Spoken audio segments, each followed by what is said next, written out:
Malaysia সফরের গুরুত্বপূর্ণ মুহূর্তগুলো নিয়ে একটি বিশেষ ভিডিও চিত্র প্রকাশ করেছে দেশটির প্রধানমন্ত্রীর দপ্তর।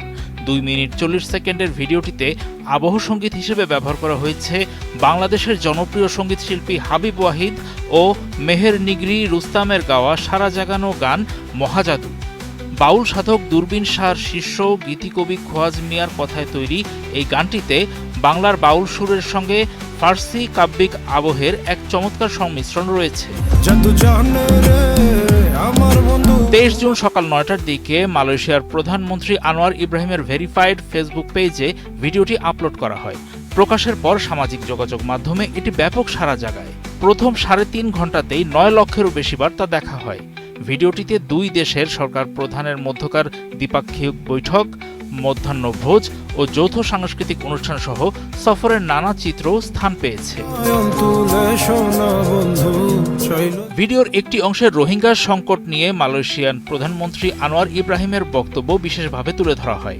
তিনি বলেন, বাংলাদেশ ও মালয়েশিয়ায় অবস্থানরত রোহিঙ্গা শরণার্থীদের দুঃখ দুর্দশা কমাতে যৌথভাবে কাজ করবে দুই দেশ।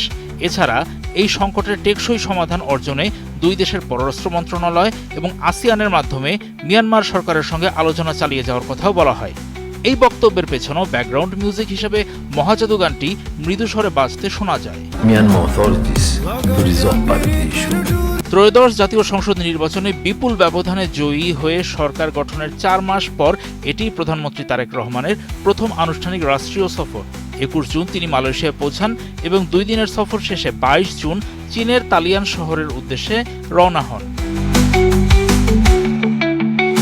তার আগে 22 জুন মালয়েশিয়ার প্রশাসনিক রাজধানী পুত্রাজায়ায় আয়োজিত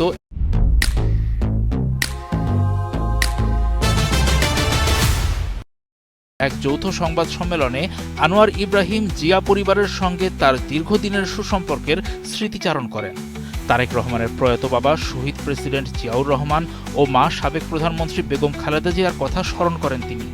যুবনেতা থাকার সময় মৌচাক ক্যাম্পে জিয়াউর রহমানের সঙ্গে প্রথম সাক্ষাতের ঘটনা স্মরণ করেন আনোয়ার ইব্রাহিম।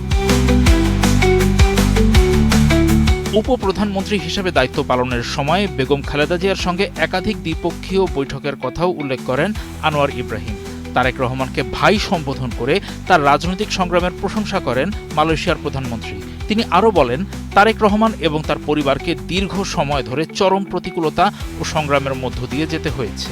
তিনি নিজ দেশের মানুষকে গভীরভাবে ভালোবাসেন এবং জনগণের স্বাধীনতা ও দেশের সার্বিক কল্যাণে নিজের আদর্শে সর্বদা অবিচল থেকেছেন, বলেন আনোয়ার ইব্রাহিম।